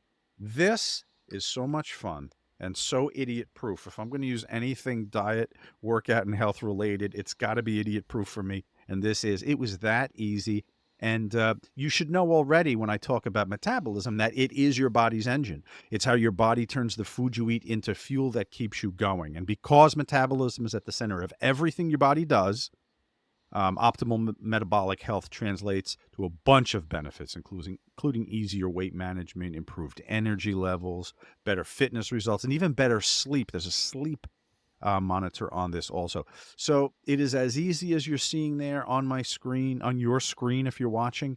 And we want you guys to take the next step in improving your health and have fun with the Lumen. Go to lumen.me, M-E/Kliq, K-L-I-Q. You're going to get 15% off your Lumen. That's LUMEN.ME/KLIQ. 15% off your purchase. Thank you, Lumen. We love having you here. I love the device. All right, back with Kliq This, the Kevin Nash podcast. Kev, if you're looking for tickets this year for any event, theater, baseball, still have some baseball. Football season is just underway. We know where you're going, Kev. You're going to Game Time, right? Going to Game Time. What am I talking about? Game Time is an app, the app for tickets. They specialize in last-minute tickets, but you can get tickets for any event at any time. Game Time's URL, if you can do this on your computer, important to note that it's gametime.co, C-O, okay? Gametime.co. But I think it's easier to just slap that app right on your phone. When I got my tickets for Springsteen, tap, tap, tap right in the app. Tickets showed up in my wallet. I walked to the door, opened the online, the virtual wallet, of course I'm talking about, and I was in. Super simple, and they have all the tools to make your ticket buying experience finally easy, fun, accurate, and they have guarantees like their lowest price guarantee, or Game Time will credit you 110% of the difference, and their Game Time ticket coverage, which your purchase is covered with the most flexible customer service policy in the ticketing industry. If you let's go because I've heard a scalding hot ticket right now is a Chicago White Sox. So let's go. It's going to be. They're not even going to be able to get all those dollar signs. If you're looking at this on my screen, let's go to Chicago White Sox. Those dollar signs are the actual seats and the value of that seat. And when we click into that seat, you're going to see the view of the field. Oh, but let's see here. God, Oakland's horrible too. From $5, this event, if you're in the Chicago area and you so desire, heading to was a guaranteed rate field. $5. Look at that, man. $5. $5.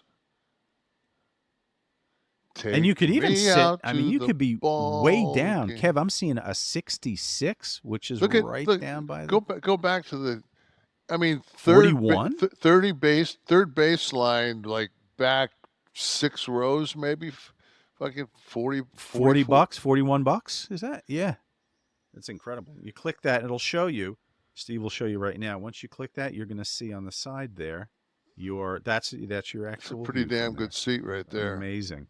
So guys, go to gametime.co, C-O, if you're going to do this on the computer. Put the app on, and as you take the guesswork out of buying tickets with Game Time, create your account for the first time, and you can use the code KLIQ, K-L-I-Q, $20 off your first purchase. Terms apply. Again, create an account, redeem the code KLIQ, Kliq, okay? $20 people can't find bacon. They can't buy bacon. They can't buy food. You can't buy gas. But by God, under this Biden economy, you can buy a fucking Chicago White Sox ticket. For $5. For 5 beans. Go check it out, Game Time. Thank you, Game Time, for being a part of Kliq This, and completely on a different topic. yeah, So my buddy John, him and a couple of his pals, they've been running ads down here for the Hard Rock, saying that they've got, the sports book is open at the Hard Rock. And if anybody's been to like a major casino in Vegas, like, and you like to bet sports, like you can get immersed in there. And I mean, especially because of the time difference, like you can go down at 10 o'clock and start, like watching games. And so they drive over to Tampa, in traffic, almost 3 hours. And they get there. There's fucking 2 windows, 4 kiosks, no televisions. It's basically you can make the bet. You can't sit down. You can't watch it. There's there's not no even point in going. No. And I said to him, I said, John, I said, why don't you just? Because he and I bet all the, like, he's my co-bet buddy, and like we're always like, and he always has the spreads and shit. If I don't feel like looking it up or if it's getting close, I'll be like, maybe I'll put some, because once I decide I'm going to watch a game, then I want to put some juice on it. There's no reason to watch it, Mm-hmm. and he told me, he says, so I think they ended up at like a Buffalo Hot Wings or whatever those things are, Wild Wings. To watch the game? To watch the games that they bet on. That they drove 3 hours. Yeah. Way to go, Hard Rock. Wow. But I mean, the ads they look like it's Disney's free this month. Right. Is what the ads look like. There it is. There's your experience, Kev. And it looks like it's among the rest of the casino, because I saw some slot machines in there too. It's brutal. God. I'm just thinking of the one in the MGM because we used to stay there a lot because we wrestled there, and that was Who was the biggest gambler? Who was at the casino all night dropping coin, or winning coin, if that's how it went? I don't remember anybody. Like Perfect would love to gamble. Mm-hmm.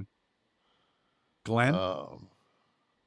Yeah, Glenn was by far the biggest gambler, but I mean, he didn't. It wasn't. It didn't like stick out like a sore thumb. Like people knew. All you'd have to say is, wonder what the line is. What the line is on in the locker room, and and disco pipes up from across the room. And Glenn would give you the line, the over under, So Hashtag Ask Nash. That's how we do this, folks, on our socials. Instagram, Twitter. Hashtag Ask Nash. Like Fernum Schnavitz III Jr. did, he said, if he'd be interested, would you have Hogan on the show? Don't know if you two have stayed in touch over the years. I think it would be great to hear early NWO talk. Close enough to Terry where if it were to happen, you could approach anybody that has any following, or I mean, Terry is selling beer right now.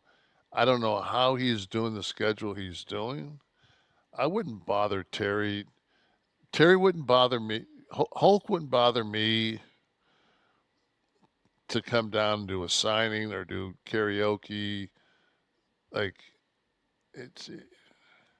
it's one of those professional courtesies where you realize that when you ask somebody to be on your show, you're asking for a favor. Yeah. And I mean, I would love to sit someplace like at his house, mm-hmm. and but on top of all that, now I don't drink, so these you don't need yeah, to. but it's one of those. Yeah, I'm not gonna bring my own fucking cans of shit with me. You know, it's He's just, going to have his beer there. I don't drink beer. He'd probably ask you to I don't try drink it. alcohol. Kev, try my beer. You would have to take a sip. I'd say I would. I have to go to a wedding, and it's just, man, it's You're not going to fit in your dress? not only do I have to go to the wedding, I have to officiate at the wedding. Wait a minute. Hold on. How is this a footnote? You're officiating someone's wedding. Yes. Okay. You offered, you were asked? I was asked. Okay. Obviously someone very, very close. Kevin Nash does not do this kind of shit. Kevin, the over/under on this is still not that. And this Gilberti knows it, but yeah. What do you mean the over/under? You're not sure if you're going? No, I just it's going to be so difficult.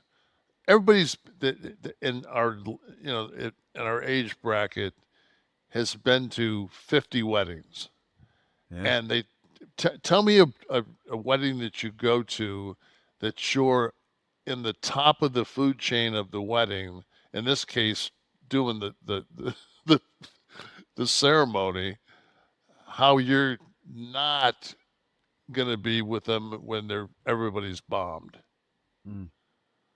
Yeah. You know? And it's like, if there's anything more, like, I remember when I used to work in the bar scene, and you'd go someplace, and we never, we weren't allowed to drink on duty. And I never drank when I bounced, because that was one of the biggest pluses you had, was you were sitting there drinking coffee all night. Mm-hmm. So somebody fucked off and they were drunk. It was basically target practice. Mm-hmm. But, so this is going to be one of those things where I'm going to be sober, and then, I'll hang out for a little bit, but as soon as it becomes stupid, then I have to leave. I was never a bar guy anyway. Minister? How does it? No, they're actually they're actually getting married, like, officially, before it. This is just kind of for the. It's a work. Yeah. Okay. All right. This is outrageous. I need somebody will be taping it, so I absolutely need to get my hands on it. They won't be, because they're taking the cell phones. Really? Yeah. Interesting. I got to get the Inquirer. Got to get this somehow. Jake Station. I won't give the date or anything else, so nobody will know. So. Jake Station. Hey, Kevin, Sean. Who is the most dominant athlete of all time in your opinion? My vote. You broke up. Oh, sorry. It says, who's the most dominant athlete of all time in your opinion?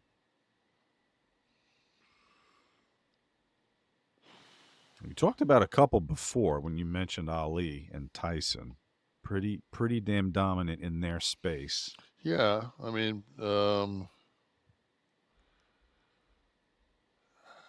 it's hard to, when you look at it, it's hard to go against Bill Russell. Mm-hmm. Gordie Howe, Gretzky.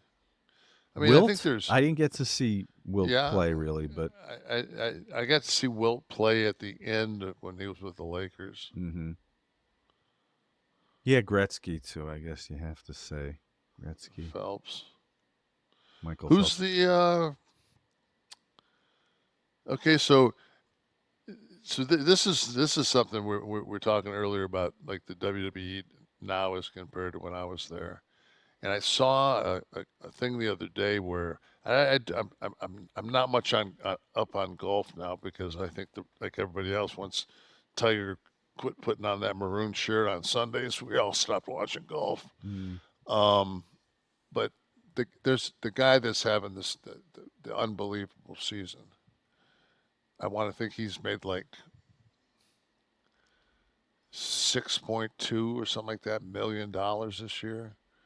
Okay. and Jack Nicholson made like not Jack Nicklaus. Yeah, I got it. Jack Nicklaus, who arguably is the greatest of all time because he, though they had Tiger Woods there, I mean, Tiger Woods still didn't pass his, Scheffler, yeah, where is it?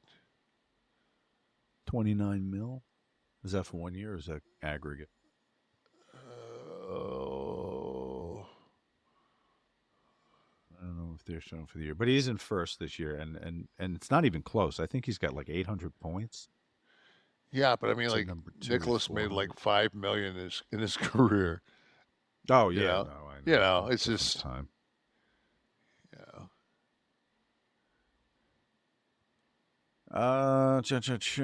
Let's get another question here. Smokey is asking me, have I ever heard of this kind of pasta? You know, I don't have the. Here it is. Okay. He said, wife got it for free at work, and I immediately thought of Sean, the pasta expert. Just zoom in for me, We've Steve. had that before.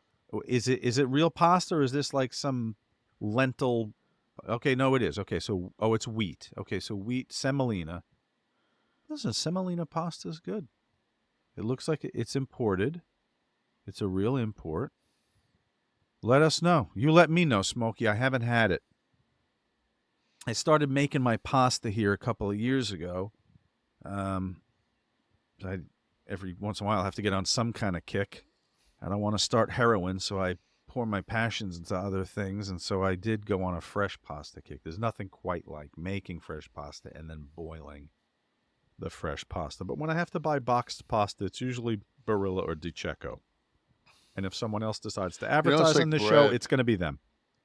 It's like bread, like the bread. Like when I never ever eat bread, but when if I'm in Italy or certain places, like I'll eat the bread because it's just, there's no preservatives. There's just completely different. Yeah. Who's in the live audience? Let's see what we got here for Kev from our friends. The Kliq This Nation. Thomas Edwards Nash, would you prefer a Lions Super Bowl or a Pistons? Larry O.B. Lions Super Bowl. Pistons have already won the championship. Right, twice. I was gonna say you need one. We've Lions never even been to the Super Bowl. Was last year the closest? Yeah. Wow. Who else in the house? Hey, Matt. Hey, Sean, what are your thoughts on Dak's new contract? Go Cowboys. You know, I said for a while that we should have traded Dak when he had value. Dak Prescott's a good quarterback, in my opinion. He's not a great quarterback. You need a great quarterback to win a Super Bowl. And he's enough to get into the playoffs, and that's about it. And I don't think he has the value now that you could trade him. How they gave him franchise status and let Ezekiel Elliott go, I think that was a move that should have been flip-flopped. That's my opinion. Yeah, but you know what? It's like that 49ers game with the Jets. You get a guy out there that's undrafted, that's running the football for the 49ers, and it's a game changer. Mm-hmm. It's just that it's so hard to get that guy behind a quarterback is the position. It's the 1 in a million to land somebody that can go. I was actually kind of impressed with Rodgers.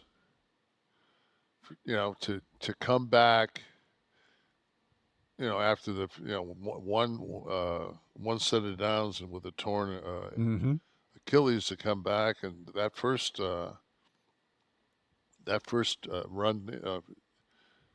run down the field, I think he was 4 for 6 for 64 yards. Yeah, that drive was classic Aaron Rodgers. I was just like, and then the same can be said for when I think they had an offside play,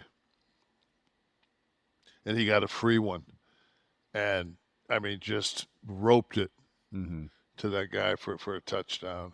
And I think that was like his 48th time that he's thrown free play touchdown in his career. So Yeah. But I knew it would not be old Aaron Rodgers. It would be today's Aaron Rodgers. So I did bet against them, and I did win. Well, I mean, the 49, I mean, even, with the 49ers, with the injuries that they had, that's still a haul, man. Mm-hmm. And on top of that, there's very few people that realize, I think the 49ers are one of the few teams in the NFL that actually practice where you can look at Levi's Stadium. Like their practice facility is right at Levi's Stadium. Mm-hmm. Of course, they don't use the stadium, but it's not like the Lions, which is in Allen Park, and The are you talking about for spring for the summer camp or for like weekly training? Yeah, weekly. Yeah. They Giants are on the grounds too, not in the stadium, but their training center is next door with a couple of fields. Don't know if I guess the Jets use that too.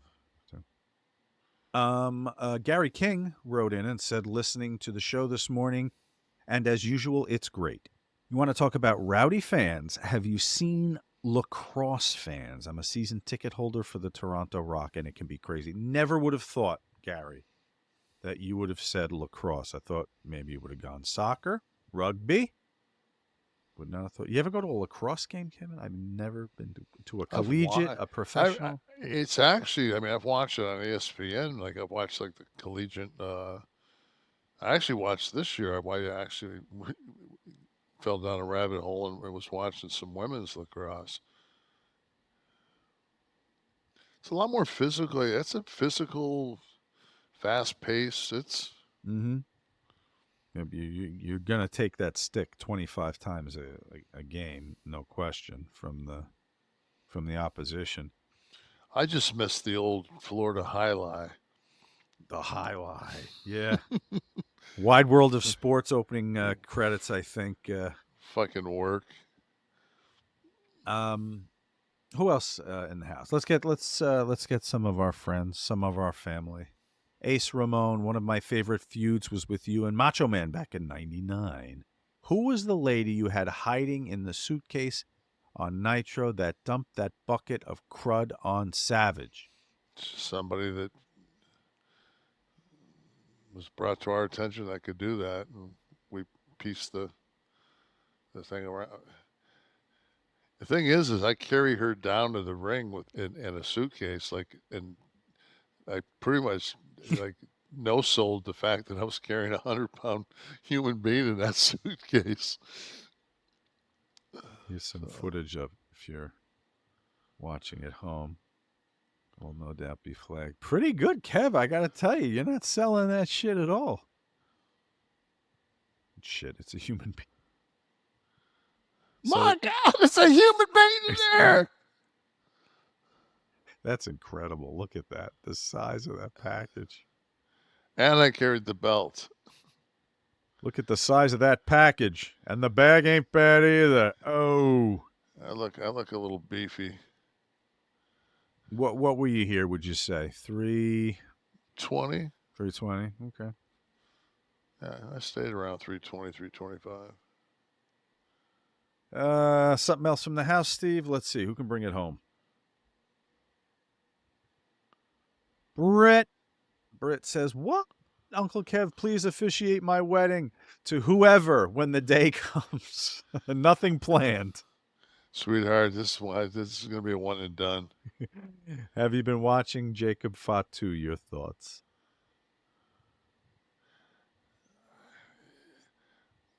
It's amazing. Another talented Samoan. Yeah. You kind of cornered this market, sure. You know what I thought was good was and I hate them on the whole to watch any kind of a three-way or four-way dance, but the main event on Raw was a four-way, and like I always say though, you've got to get people out of it. So like Strowman did the gimmick where he runs around and hammers everybody, and then out of nowhere Bronson Reed like he turned around and Bronson Reed was there, and Bronson Reed splashed him through the announce table, and that took care of him. And then they had a couple of really good false finishes, and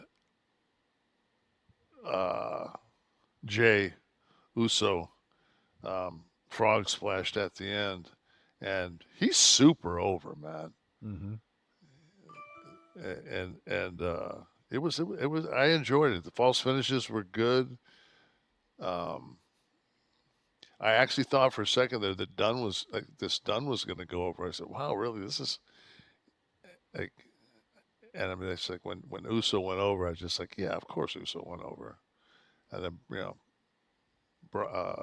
Bronson came out at the end. Yeah. They went to fucking. I mean, Bronson came out. It was 1,001, and they went. Well, my TV went to black, so they were out of it quick. Okay. Someone else from the house who's here giving us love. Anyone else, Steve? Ace Ramon. Can we get Buff on the show then? That could be fun. Sure, I got Buff here. Clean, cogent, clear Buff. Kliq This is a production of Butch and Sundance Media, everybody. Produced in association with Podcast Heat. Created by Tristan Nash, Kevin Nash, and Sean Oliver. Producer Steve Kaufman. Graphics by Dominic D'Angelo. Title sequence and audio edit by Wesley Burleson. Theme song by Dale Oliver. Technical research by Tristan Nash. Copyright 2024. Butch and Sundance Media. Kev, want to do another one? Yep. Good night, Tara.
Customer service never answers the thing.